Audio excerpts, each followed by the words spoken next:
All right, guys, we're in a very small confined space, as you'd appreciate. This could be likened to the tight space of a bedroom of a wedding day, for example. So whenever I'm looking at a location like this, you walk into the room, probably an easy place to start off with is just the window. Now, I have no problem using artificial light, flash, or whatever it might be, but a good way to get a lot of shots under your belt very quickly, use window light. Now, just from a purely photographic perspective, you see that glow on these? That tells me that there's some nice light coming through. So if quite simply, I'll open them up, and I've got a beautiful direction of light. We will turn this light off, and then have some fun. Okay, so often what I do is I'll just look for the direction of light. Obviously the direction is pretty clear, but what I love about this particular spot, don't freak out, I am missing a left part of my index finger. It's okay, it's not a problem. I got over it only a few years ago. So the light here in my hand is okay, beautiful, and then it just sort of fades away a little bit. See how it's a lot darker? Which means if I expose for the skin right here, this is going to go dark. It's fantastic. But let's say if I only had 10 minutes to photograph, how many spreads can I actually do here? Now, I'm going to have to make these shots look different enough, like we said, to each other to warrant being on the same spread, but not ridiculously too similar that it's just useless. So I'm going to have to do this by lens choice, by cropping, by emotion, the expression, and all those different things. So let's get our couple over here. This is Mariah and Anton. Hello. They are real people, but not real couple. But this is the second time I've worked with them, so it may have happened. We never know. I'm just going to look in their eyes right now. Poker face, I don't know. Very good, very good. All right, so I'm going to shoot this way, guys. So in fact, first what I'll do is, actually I'll take a break. What I normally do, guys, is if I'm dealing with the bride's coverage, for example, I'm going to start off with a window usually, and we're just going to play. I'll warm her up a little bit in terms of just the way I shoot and things like that. And although this is not really a photography class per se, we're not really teaching craft, there is a craft to also understanding that different perspectives, different lens choices, and different croppings could actually make for different photographs that could warrant a different spread, okay? Light's nice on you. I want to see if it's nice on her. One second, can you face this way? It may even be nicer this way. Come over here. Let's switch. It actually is nicer. But for the sake of the space, I'll see what I can do on this side. Okay, over here, darling, again. All right. All right, guys. So often, when you're photographing, especially the female form, we often want to turn the body away from the light source and turn the face back in. In this case, we're photographing a bride, or a girl, let's say, front on, and that's her at her widest. I'm not saying she's wide, but that's the widest that she can be shown. Now, if you have to shoot someone from front on, at least have the light come from the side, because the light coming from the side will give you the shadow, the depth, and the dimension that the angle is not. Does that make sense? All right. For now, though, I might just focus on her face. I mean, she's got a gorgeous figure, but I want to focus on her face and her eyes and just get some nice shots under our belt. Let's not think about the spread of the wedding album until we take the first shot, we said, yeah? All right, if you guys just squat down. Gentlemen, be gentlemen. If you want to go on the front, guys, and then scooch down, let the girls be in prime position there, so whatever's easier. My instinct is to teach you everything that I'm doing right now, but it's more about the album, so I'll add some extra value in here and there and everything like that. I do shoot on RAW. I usually shoot on the daylight white balance. I shoot on manual. I first pick my ISO, then of course my depth, and then I'll play with my exposure depending on what I'm looking for. But I'm going to shoot at around about 3.5, and my aperture there. Not really worried about expression. So whenever I'm actually starting to photograph a bride for the very first time, I'll actually say something like this. Just so you know the way I work, I'll usually get you to mirror me. So if I do this, you just follow along. Sure. Let's practice. Yep, so now she knows very, very quickly how to do it. Otherwise, it'll be a struggle. Turn your face this way, chin up, left, right. And sometimes I do that, but sometimes your energy can soften just purely by getting them to mirror you, and it's just a lot easier to do. All right, so what's the lighting like on her now? It's quite masculine. Lighting's coming from the one side. It probably needs to be a little bit softer, okay? So we'll just get her a little bit away from that light source there, beautiful. Now, because she's got a great figure and she's also wearing a non-white dress, it means that I can turn her body towards the light source if I want to, whereas a white dress wouldn't be as forgiving. Does that make any sense? So if you turn the white dress towards the window, it's going to look bigger and broader. That dress, her figure, I mean, pretty much I can shoot any angle, I'm going to get a great shot, but it does take someone to bring out the best in somebody else, okay? All right, so let me just tilt the face this way and then turn your face over there. A bit more. Gorgeous. And so now I'll also, before I start shooting, I'll also always say to the bride or the groom and my subjects, if I like what you're doing, I won't say a word to you. I'll always ask something if I want it. Because now if I'm about to get my exposure right and she's just sitting there feeling silly, she at least knows now if I want something, I'll ask for it, because she could have done something incredibly beautiful, a soft little look down, left, right, whatever, and all of a sudden I've ruined the moment, or she's ruined the moment by saying, Jerry, what do you want me to look? I just ruined it. So now I've established, mirror me, I'll direct you, you're in safe hands. And I will work this slowly, of course, without teaching the audience, right? Okay. Let's go again here. Beautiful. In fact, where she's looking is beautiful. The catch lights in her eyes are stunning. So I'm just going to shoot exactly where she is right now.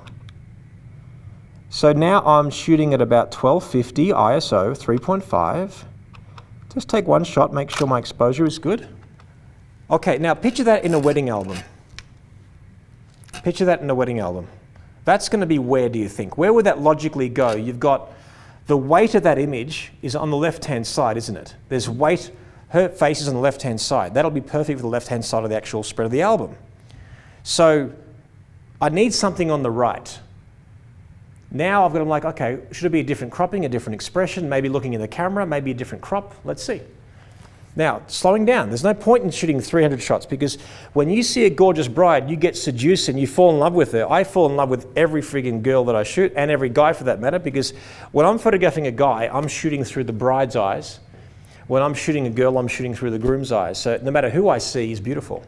So now I'm going to say to myself, all right, well, what do I do? What's going to go with this spread? All right, let me think about it. All right, let's get your face back where it was. That's it. Thanks, Mariah. Beautiful.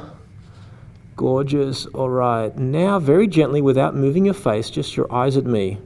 Beautiful. Just a hint of a squint. Gorgeous. Hold it. Now, can you picture these two photographs? These two photographs. Can you picture one flipped? So in other words, the spread of the album, we're going to have her looking away this way, and then we're going to have her, this image flipped, so the negative space meets up in the middle, and then this one will be looking into the camera. Why have I chosen that way? When you look at a magazine, or you open up a book, where do you look first? Left. Think about it. I agree that naturally our eyes gravitate towards top left to bottom right. That's sort of like a natural flow and the way we just naturally read things. But when you open up a book or a magazine, you're normally looking at the right first. Once you open up the whole story, then you're looking at overall. What I'm getting at, I certainly break this common denominator, as I called it earlier today, but I've got the shot of her looking into the camera on the right-hand side because that's got the most powerful real estate, and then the other one's looking into. So she's looking into herself, looking at me. Guess what? I've sold the spread in 2 shots. Now all I have to do is, can I do something different with her that could warrant another spread in the same location with the same light, and I've got no time left, or very little time? Yeah, let's try. All right, now what I want you to do is, I want you to bring this arm, and I want you to hold this there. This might feel weird, it's gonna look great though. Okay. I wanna use this arm to frame your face. Beautiful, gorgeous. Now, keep your arm there, just bring your body out a bit. That shoulder, just bring it out a little bit. So this way.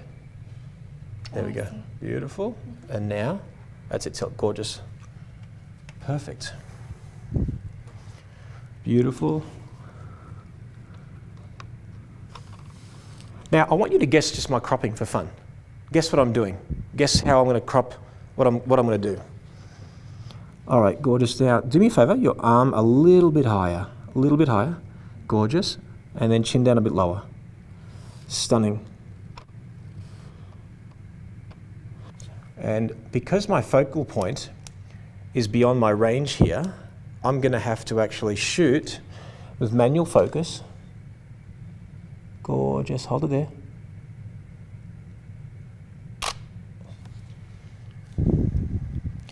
I zoom up to the image because I could take 30 shots hoping one's in focus, but 30 shots could be out of focus. So if I take the shot that I want, that I know that I want, and it's going to look beautiful and it's going to sell, I'll take it, I'll take a look, go up to the eyeball, make sure it's sharp.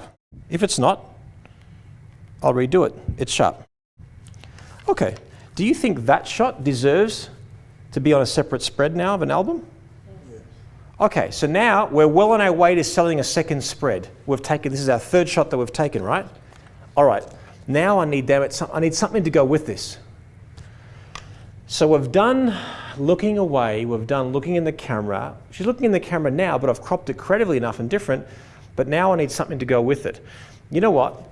I think this will go on the album spread, but this will have a bit of negative space and one vertical shot. So now I'm going to shoot vertical. All right, gorgeous. Let's do this again. Stunning.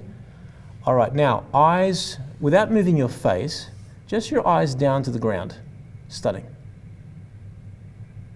Chin down a bit more. Oh, too much, come back. Move your face a bit to the right. Too much. It's just there, beautiful. Chin down a little bit more. Gorgeous, hold it. Oh, no, not that one.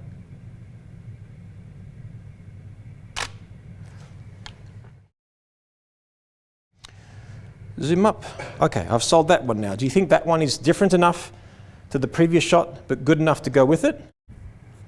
Right? One's vertical, one's horizontal, one's looking in the camera, one's looking down. I've taken, now apart from that misfire, I've taken 4 shots and I've sold 2 spreads. And I'm just with the bride at the moment. Haven't done anything different. What do you think we can do now with the bride in that same lighting, quite quickly and easily, that will sell us another spread or 2 or 3? What do you think? Before we even do that, I want to sell more. I'm greedy. I want to sell more of this bride. You can kind of show figure. Yeah, she's got a great figure. Got a great figure. Let's do it.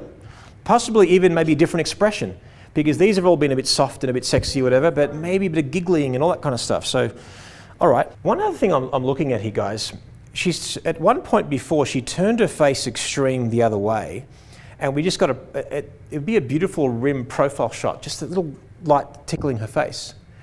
And this is the thing, once we put a subject in a particular situation, we sometimes totally forget that we just need to change our angle or theirs, and we have a completely unique, different look and feel. So, before we get her body and maybe a different expression, let's come back one step. Mm-hmm. Beautiful. Okay, now do me a favor here, just tilt your head this way more. Now turn your face that way. Stop there. Now, everyone, come this way. Don't trip over anything there. I just want you to look at her face this way. It's a completely different shot, but how stunning does she look there? Yeah? And her body looks great. Her bust, the shadow on the bust looks great. Here's a little tip. Whenever you're photographing a profile, see, naturally, she's going to look where her face is pointing. But I get more white than pupil. That's not good. So I get her to keep her face there. Your face is right there. Mm-hmm. Now just your eyeball. Look at my finger. Mm-hmm. Just there, bang. She's got incredible color eyes. I don't want to get white. I want to get the color. So now I've got a completely different shot. Now, I want a bit of separation now between her chin and the hair, but at least I've got skin toned and dark hair. I could easily get rid of it. I like that better. I want to see a gap between her chin and her shoulder. But both ways looks great to me. So I'm going to get this position right here now. Take my time. Yep, beautiful just there. And breathe through your mouth there, darling.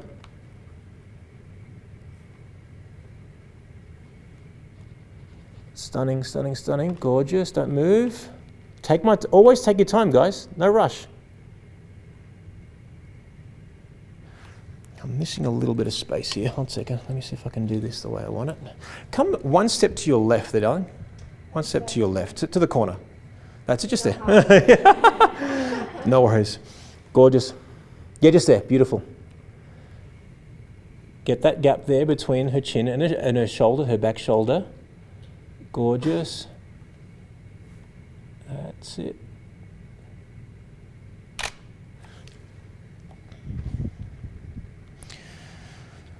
Okay. So we've got a really beautiful shot. It's different enough to each other, but it needs a different spread, right? Similar enough to be part of the family of images, but needs a different spread. But now I need one more, right? So, okay, there. Okay, on that side. So think about this. Where would this logically go on the spread of a wedding album? Where do you think that would be good? Yeah. So I'm thinking, again, I'm not saying it's right or wrong. I feel that the spine, the negative space should be in the middle. So I actually need something on this side, right? So I feel like I've done the flipping thing before. So now I actually want something with negative space on the right. Because if I get her here, negative space, it'll be a similar effect as before without flipping it. Because if you use a feature thing too many times, it's no longer a feature. Hey dude, you made me laugh once, but now it's just not getting funny anymore, you know what I mean? All right, so now I might, let's get your face that way again. Beautiful, a bit more. Stop there, just your eyes a bit to the right. See what a big difference that makes? It's quite crazy when you see it there, right? Do me a favor, gorgeous. Your hair on the left-hand side, just bring it right behind you. That's great. All right, down there, gorgeous. Just drop that left shoulder. There you go, just relax. See, it's sort of just, boom. See, that's something that when you're photographing, if you don't take your time, you won't see these things. You'll just shoot, oh my God, her shoulder's overlapping her chin, it looks a bit weird, it blends into each other. I need separation, and so on. So now I'm going to shoot with my manual. Gorgeous. Just very gently there. Just drop that left shoulder again last minute. There we go, just there. Gorgeous. Take my time. Let me see. So guys, if you look at this shot, can you imagine this will be on the extreme left-hand side, negative space in front of it. It'll meet the negative space of the previous image and give me a beautiful spread. And you'll understand. Now, this one here, I could also do a panoramic. I can extend that background with negative space. So sometimes just one shot could just simply be the whole shot. So there's some really fun things you can do there. You know what I mean?